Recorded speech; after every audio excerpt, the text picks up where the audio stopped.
Also, we're recording it.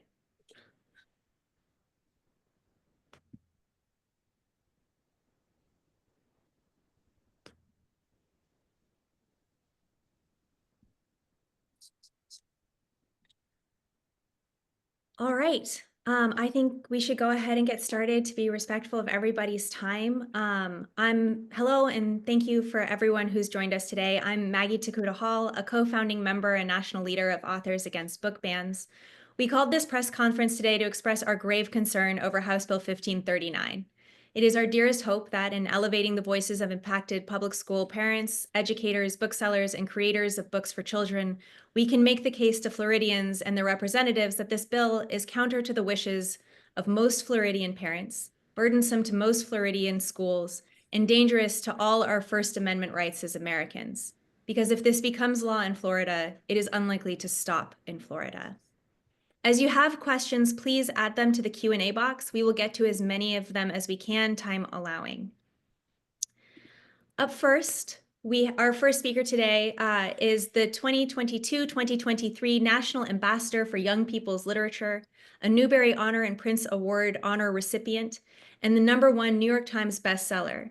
He is the winner of the NAACP Image Award and multiple Coretta Scott King Awards. Jason Reynolds, thank you so much for being here today. Thank you. Thank you very much. I just want to say that if it is true that the human story is an amalgamation of all the human stories, then it could be argued that our stories are the most human things we have. And the beauty of that is that these stories get to be infinite and broad because the human experience, whether we want to admit it or not, is infinite and broad. And on top of that, our ability to reason, it isn't the only thing that exceptionalizes us in the animal kingdom, but also our ability to imagine.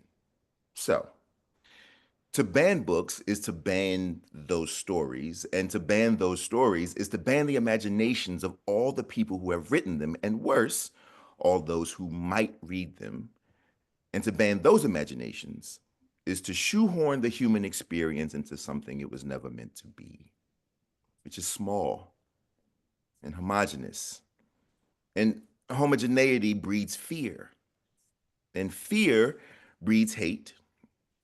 And I'd argue that hate breeds more hate, and more hate breeds hopelessness, and hopelessness breeds apathy, and apathy breeds the suffocation of creativity. And if we feel no desire to make anything, if we don't feel free enough to create, then we have in fact chosen death.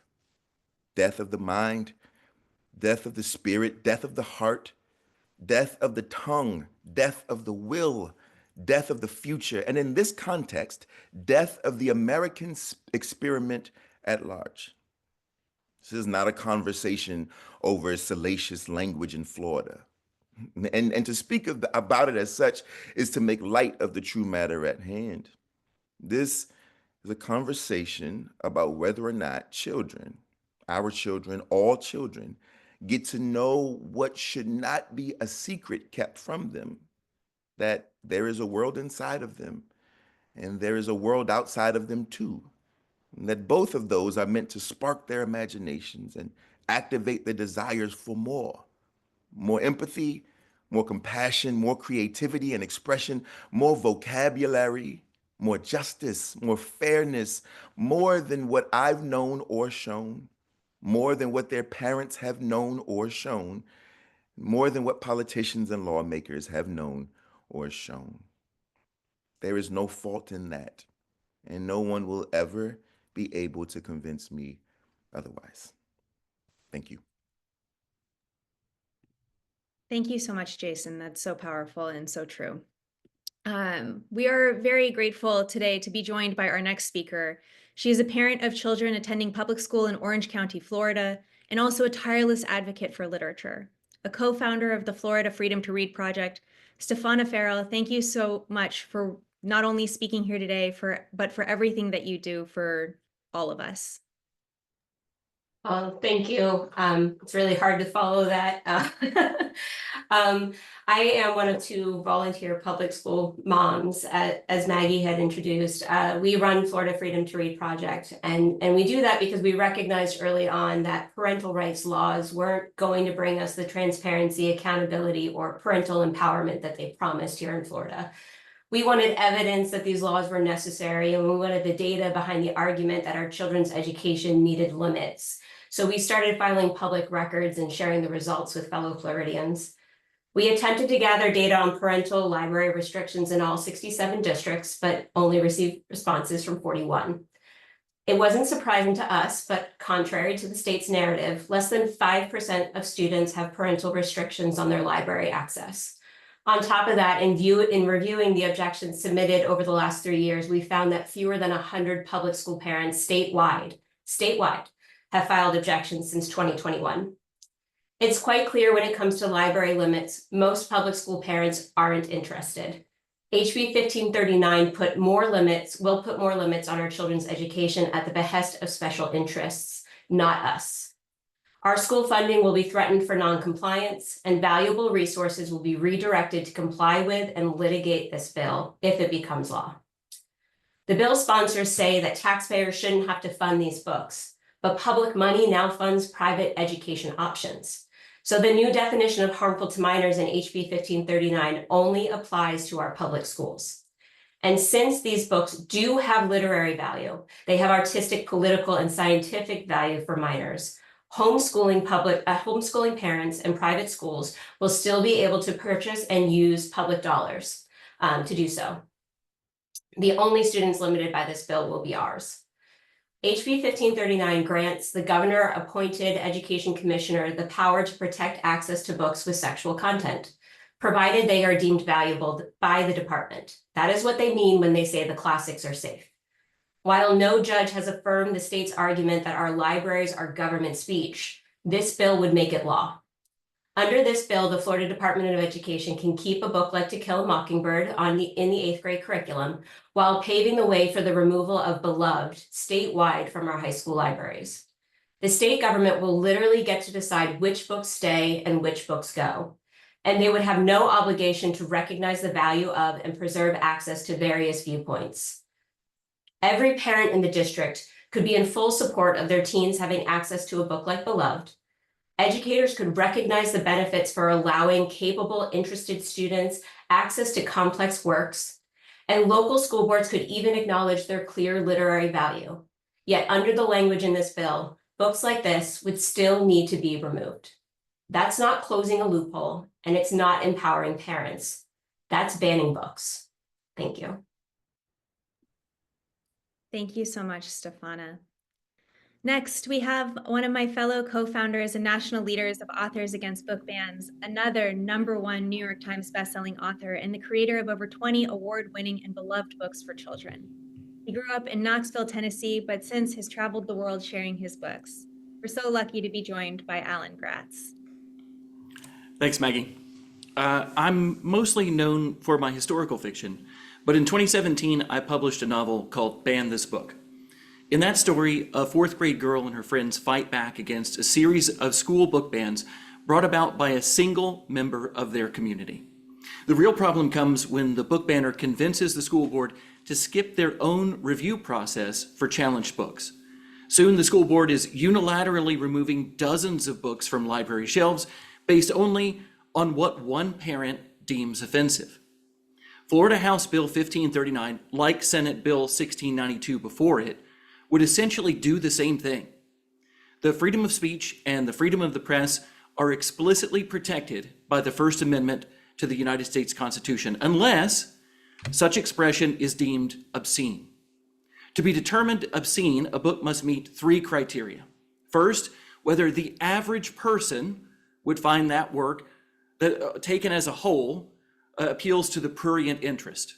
Second, whether the work depicts or describes in a patently offensive way sexual content specifically defined by applicable state law. And third, whether the work taken as a whole lacks serious literary, artistic, political, or scientific value.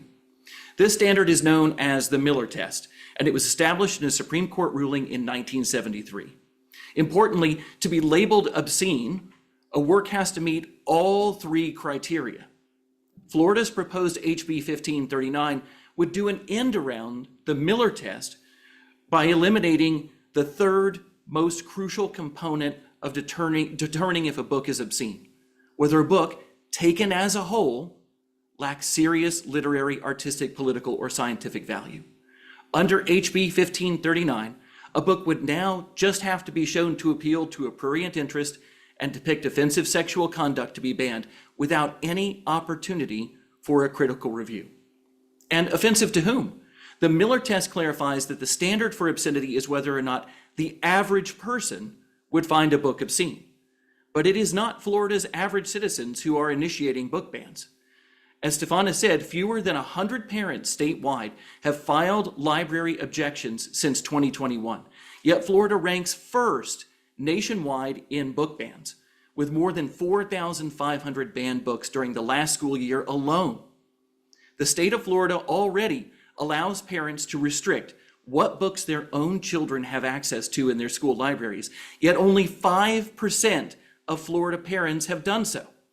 If you're looking for the average Floridian, you will probably find them among the 95% of parents who are happy with the books that trained teachers and librarians have chosen for their children. The message of Ban This Book is that no one has the right to tell you what you can and can't read, except your parents. What your parents can't do is tell other parents what their kids can and can't read. HB 1539, promoted as a bill to protect parental rights, would let less than 100 Florida parents and a handful of state legislators do just that. Take away the right of millions more Florida parents to make decisions about what books their own children can and can't read. Thank you. Thank you so much, Alan. Ruth Witter, MLS, is the current FAME president and a district library media specialist. FAME is the Florida Association for Media and Education, the primary organization for the advocacy and support of effective school library media programs in Florida. As part of a retired military family, she has called Florida's Panhandle home since 2007. Thank you so much for being here, Ruth.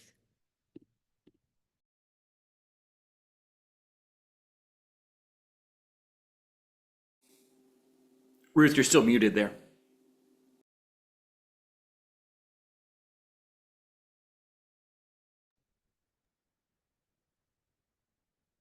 All right. Thank you for that. Sorry about that.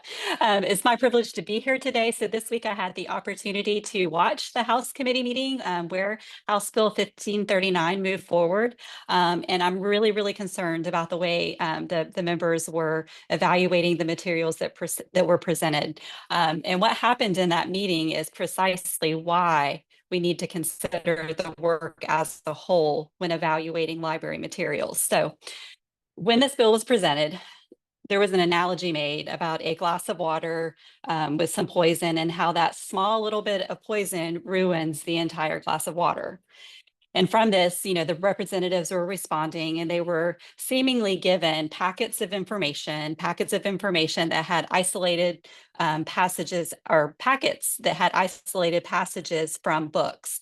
And through this whole process, they determined that those books were inappropriate based on a packet that was given to them, dropped off to them, and they decided without seemingly reading or reviewing the material that those books that they probably don't even know the title of are inappropriate. So in a scenario where you take adults and you put them in a committee and you give them passages and you tell them this is not appropriate, they're deciding, oh yeah, we agree.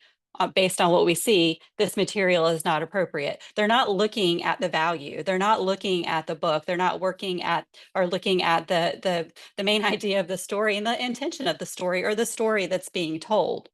So that's a very big contrast. If you contrast what's happening across our state when school districts have a really high burden here, and they've had a really high burden since 2022 when House Bill 1467 was passed. So when we get a challenge on a book, we have to read it, review it. We have to apply criteria to it. We have to apply state laws to it. We have to read it in its entirety and make a decision. And when we put this prevailing group of adults into a committee together, and they're deciding that these books are indeed appropriate when they're placed in and made available to the correct students. So what has been portrayed to everybody is that we're taking these books that have sexual content in them, and we are somehow giving them to younger students, like elementary age students. And that's not the case. When these materials are being located, they are indeed available to high school students, and these adults that are reviewing them and reading them, school administrators, librarians, teachers, parents, they are saying, yeah, they have value. Another thing that happened in the committee meeting the other day is they were interchangeably using the word pornographic with sexual content. And I think that's done very heavily for the shock factor. It's not a word that can be used interchangeably, but yet it is consistently when these bills are being presented that this material is indeed pornographic, and it's not. It just contains sexual content. And when it is made available to students, it needs to be age and grade appropriate. So another thing that happened in this meeting is there was a bill that was very favorably passed that acknowledged that Florida has a problem with human trafficking.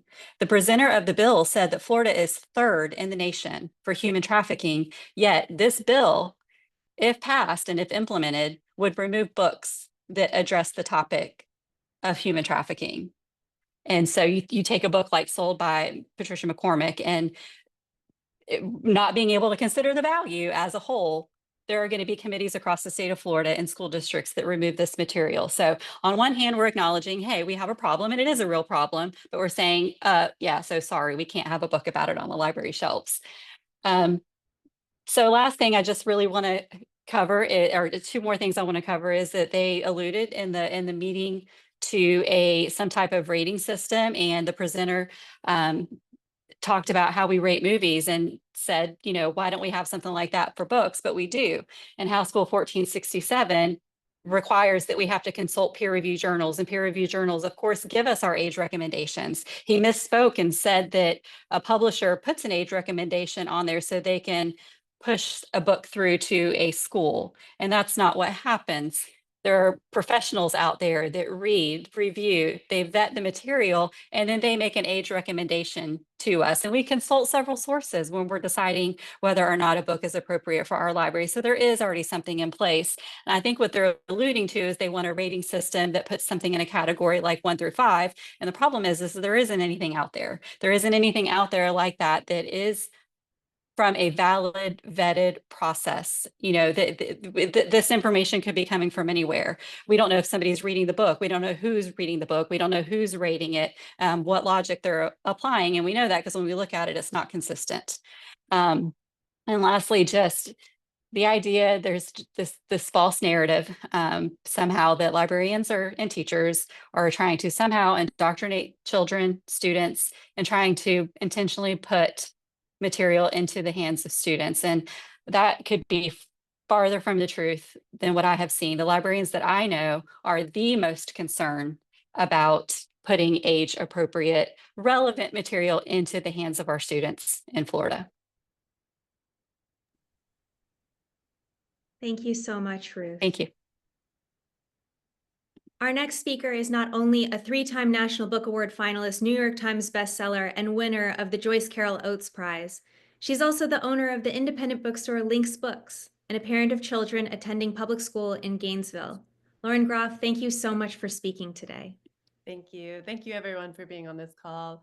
As Maggie said, I am a writer. I am a bookseller with the Lynx up here in Gainesville, and I do have 2 teenagers in Florida's public school system here in Alachua County. As an author, I obviously fight against book bans because the right to free expression is a constitutional right, and book bans are inherently unconstitutional.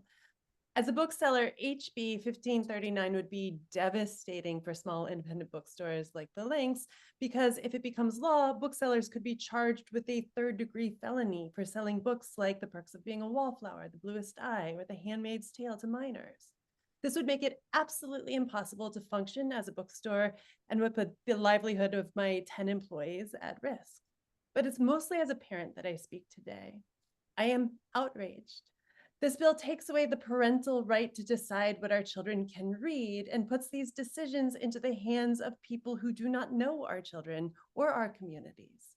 About half of all high school students in Alachua County are considered economically disadvantaged, according to 2023 and 2024 data, which means that they must get their books from public libraries and the public school system. By stripping these children of books that speak to their lives, legislators are impoverishing the educational futures of these children and making it hard for them to compete with children from other states. But it's only impoverishing the public school system.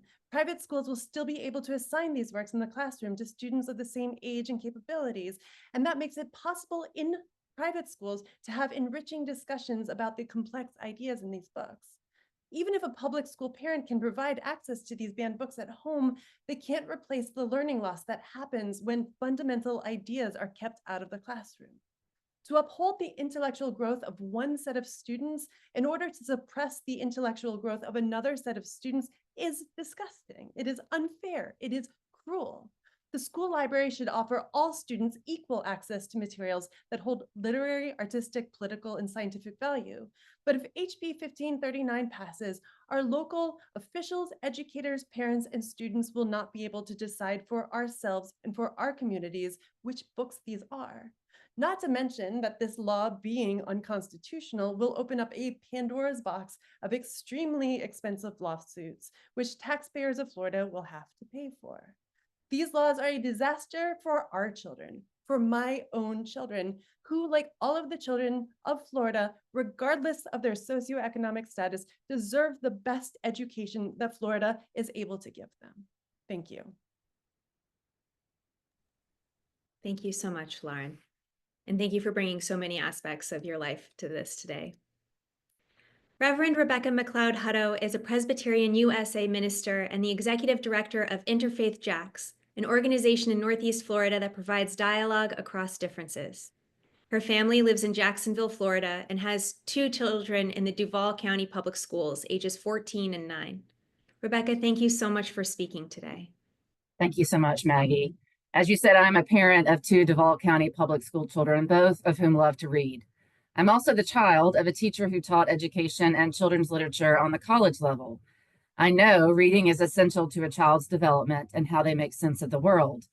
But the last couple of years, my children, especially my 14-year-old, are coming home from school asking why the state of Florida wants to ban certain literature from them. Books that tell stories that are similar to their own, they shine a mirror on their experience and they help them to grow. Books that share a narrative different from their own teach them about the big and wonderful world that God created. On behalf of my children, I am here to speak out against HB 1539. Additionally, as Christian clergy, I would like to read a portion of a letter submitted to the House Education Administration Subcommittee from clergy all over the state of Florida. In part, it reads, "As faith leaders from across Florida, representing a broad spectrum of religious traditions, we write in firm opposition to House Bill 1539, which would expand book bans in Florida schools. This legislation raises significant moral, educational, and constitutional concerns. We are called by our various faith traditions to seek truth, to nurture compassion, and to advocate for justice. HB 1539 violates all 3. It removes from children the opportunity to learn from diverse perspectives. It silences marginalized voices, and it promotes fear over understanding. It threatens the spiritual and emotional well-being of students who already face discrimination. We believe this is an issue of religious liberty, which must include freedom from the imposition of any single religious viewpoint on all Floridians. By using vague or selectively enforced standards of morality to regulate curriculum, HB 1539 risks turning public education into a tool of religious favoritism. We believe that every child is sacred and deserves access to an education that is honest, inclusive, and affirming of their full humanity. HB 1539 betrays that trust. We urge you to oppose it and instead promote policies that support educators, that respect parental diversity, and uphold the dignity of every student in Florida's public schools. Let us lead with love, not fear. So in conclusion, as a mom of both Florida public school children and Christian clergy, I plead with legislators to oppose HB 1539 so that our children can grow their imaginations with a wide array of literature. My children deserve a public school environment that is free from selectively enforced standards of morality. Thank you. Thank you so much, Reverend. Our final speaker today is a titan of American literature, the co-owner of Books and Books at the Studios in Key West, Florida, a recipient of the Library of Congress's Living Legends Award, the National Book Critics Circle Lifetime Achievement Award, a 2023 Time Magazine Most Influential Person, and the reason countless American kids have fallen in love with reading over the last 50 years. She is the author of 29 books that have been translated into 40 languages, and now she is a proud Floridian. We are so honored today to be joined by Judy Blume. Thank you, everyone, and thank you for your moving and wonderful and honest remarks. I'm going to give you a personal story here. So I spent the 2 most formative years of my childhood in Miami Beach, where I attended 3rd and 4th grades. This was in 1946 to 1948 at Central Beach Elementary School. I loved Miami Beach and I loved studying the state of Florida. But most of all, I loved the school library. My school in Elizabeth, New Jersey was quite a beautiful and modern school, but we had no school library. So my mother, a reader, would take me to the Elizabeth Public Library every week where I chose the books I wanted to check out.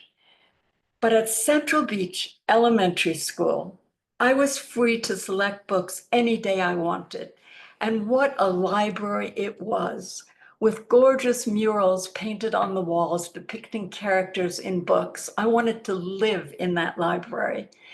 The last time I was there, not that many years ago, the murals were still there, though it was no longer the library. My mother, a warrior, never worried about the books I was reading. To my parents, reading was a good thing. I often say the greatest gift my parents ever gave me was the freedom to read widely and to choose the books I wanted to read. Now, all these years later, and after writing for 50 years, that's 50 years, I founded with my husband a nonprofit independent bookstore in Key West. It's 9 years old now, and every day there I meet teachers, librarians, parents, grandparents, and kids from all over the country and other countries too. I've talked to so many Florida residents who share their woe over having the government in this beautiful state, this state I came to love as a child, this state I returned to 30 plus years ago, decide what books their children can and can't read. And what message does this send to young people anyway? Books are bad. Books are dangerous. There's something in these books we don't want you to know. We adults need to protect you from them.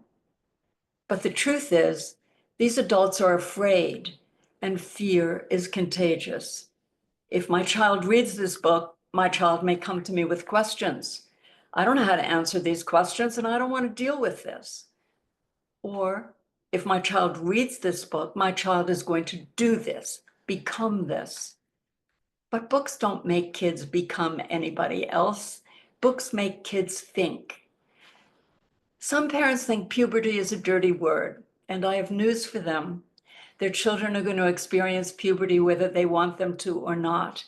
Their hormones are going to surge whether they like it or not. Sexuality is a healthy and normal part of life. That's the message I want to send to kids, but I also want them to learn to take responsibility for their actions. I want them to see the pros and cons when they're making decisions. Characters in books can help them see both sides. Characters in books can help them feel less alone. I want to read you a little letter. I get a lot of letters, from kids and grown-ups, thousands and thousands, but this is just one little letter. Dear Judy, it's about midnight here and I just finished reading your book Forever. I was involved like Michael in the book. She and I were together for 6 months. We were engaged. And then something happened and she fell out of love with me. I tried to kill myself, but at the last minute, I made myself throw up the pills I had taken. Then I heard about your book. It really helped me see that the 6 months with her were the best 6 months of my life. I no longer feel like killing myself because I realize no one can take away my memories. You made me see how much there is to live for. That's from Daniel, who is 17. Kids aren't going to read if they don't find that one book that speaks to them. Maybe it's funny. Maybe it's a graphic novel. Maybe it's a fantasy. Librarians can lead them to that book. And librarians can save lives by giving the right book to a struggling kid at the right time, something I've seen more than once. If we want kids to read, and I know most of us would agree that we do, then please don't deny them the chance to find that right book at the right time. If I were in front of the committee discussing this bill, I would ask them what exactly they're afraid of. Do they really believe they're protecting young people from evil by banning books? I would say it's the kids who are the real losers here. Thank you. Thank you so much, Judy, and thank you for sharing that letter with us all today. Currently, the Florida House and Senate have a $4 billion gap between their proposed budgets. Bargains will have to be made. We beseech this legislature not to sacrifice the education of Florida children, nor our First Amendment rights to strike a deal. We're a little bit over time, and I want to be sensitive to that. So I am going to choose 2 of the questions from the chat. One is from for the authors, and one is for the experts, we'll call it. So for the experts in this particular bill, I'm looking at the language in this bill, patently offensive to prevailing standards in the adult community. How is this even determined? Is every single book read, reviewed, and voted on? Ruth or Stefana, can one of you guys help us answer that? If it's okay, Ruth, I'll start and then you fill in. Okay, so I'm going to give some data that we know. The Florida Department of Education released their list of removed books last year. It was not the full list, it was only the list of removals after formal objections that were reported to the state. 733 removals were reported on that list. 650 of them did not go to a committee. So oftentimes what you have happening right now, even before this law is even on the books, you have 1 or 2 scared administrators coming into contact with a book objector, screaming at them and showing them specific excerpts and getting an impulse reaction to remove. And it's more just to quiet things down and not take things to committee review, because oftentimes when we do still get committees together, as Ruth had said, when people have the opportunity to read a book in its entirety, to debate it amongst themselves, what, if anything, if there's a right age group for this book, would students find this of value? More often than not, they decide to keep the book. And that's not a loophole. Again, that is just the American way, right? We all understand and appreciate the First Amendment, and whether we truly love a book or not, we can see its value, we can understand its value. And so when given the opportunity, committees usually end up keeping books. The problem is, yes, this bill is trying to silence and stop those committees from happening, and I'll let Ruth take over. Yes, thank you, Stefana. That was a very good explanation. So I'll just kind of put that into practice a little bit of what would happen. So, when we do look at books and we're reviewing them, the adult the adults on the committee are reading the books in their entirety, and then they go through all three of those things that Stefana just mentioned. So we look at, does it appeal to the prurient interest? What are the adult standards in the prevailing community? And we're going to be getting a lot of that out of what that committee thinks, because they're the ones that have read that material. But in addition to that, we can look at the peer reviews, because the peer reviews are other people that have also read the book in its entirety. So that is a literary professional who has said that this book is acceptable for that age group. So then if this bill does pass and House Bill 1539 does get implemented, I think about sitting in front of a committee, and I think about only having to go through steps A and B. Why would I not want them to look at the literary value, the scientific, the artistic value of material? I mean, I think it would be highly confusing to be in that situation, to be a committee member. I don't know that they would necessarily know what decision to make. And then the fear would be, of course, that what happened in the committee meeting this week, where things were seemingly judged just by those passages that they were given, is that that's what they would feel like they would have to do when they're in that committee situation that we know right now with the implementation of 1467 from 2022. We know that we were given this task and we were given this charge to make sure that we had those review committees, to make sure that we had the objection process, to make sure that things were age and grade appropriate. There's just already things there in place. So we have a process and things are there and they're working. So I fear what this would do to that process that's already been put into place. Thank Thank you. so much. Our last question today is for the authors who are here. What happens to creativity and imagination for students and for creative people under book bans? Take it away, Judy. Judy, you're on mute, unfortunately. Okay. No, I'm telling Lauren or Jason to do this. I mean, okay, what happens? Say it again. What happens to imagination and creativity? Yeah, what is the effect of book bans on the mind, I think, is the real question for children and for creative people. Well, I mean, it's terrible. I mean, you can imagine things without books, I guess, but with books, you're feeding your imagination and your creativity. When you first start to write, you say, how do you learn to write? Anyway, you learn to write by being a reader. And then I think your first steps at being a writer, at least mine were, and it's because you're a reader and you say, oh, I love these books. I want to write books like these, or I want to try and write books like these. So again, it feeds the mind, it feeds the imagination. Jason, you said it so well before, so say it again. Well, I just, I think, yes, ma'am. I think, I think ultimately, if a playground has an invisible electric fence around it, is it in fact still a playground? And imagination and creativity is play, right? At its core, it's play. And the message that we're sending is that there's punishment for your play. And so why would a person then want to be an Imagineer? Why would a person then want to be a creative person or a creator or an artist or a writer or any of the things that require expression and freedom? Why would a person want to go after that if we are sending a message that there's punishment on the other side? And I think that's, to me, one of the biggest things. And the other thing is that you can't know it's hard to be what you can't see. Books not only show us stories of other worlds and other places and pockets of the mind that perhaps we've yet to venture to, they also show us a way that we get to articulate those things, the range in which one might be able to articulate what's on the inside of them. To limit that, I think, stifles creativity and imagination, and ultimately it stifles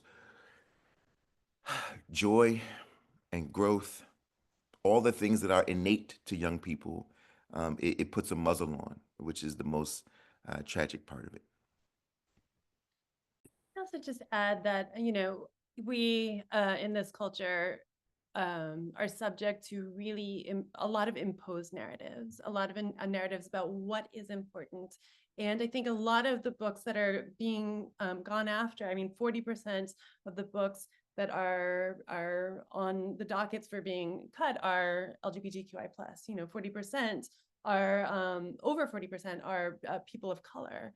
And I think, they're threatening to people because they allow the reader to live in a world that may be the world of the reader himself or herself, right?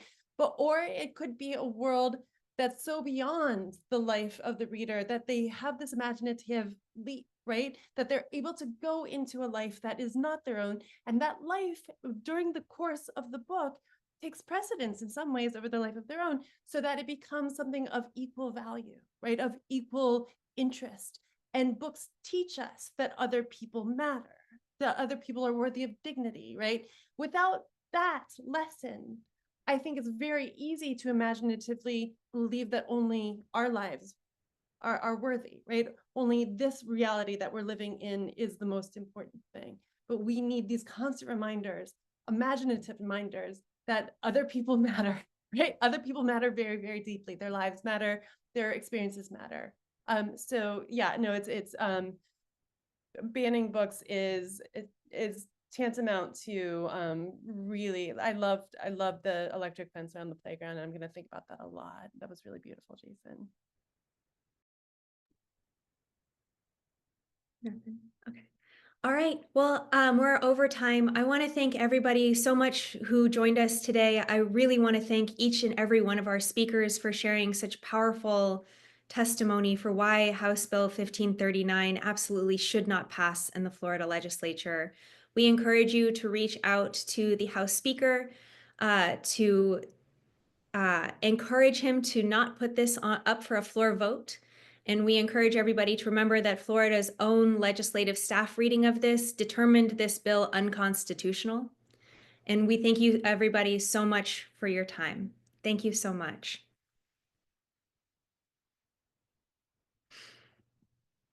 And everyone's free to go. I'm just going to stay here for a second. I didn't chime anything in. Everybody said it great at the end. Everybody said everything that I was going to say. You all did a beautiful job.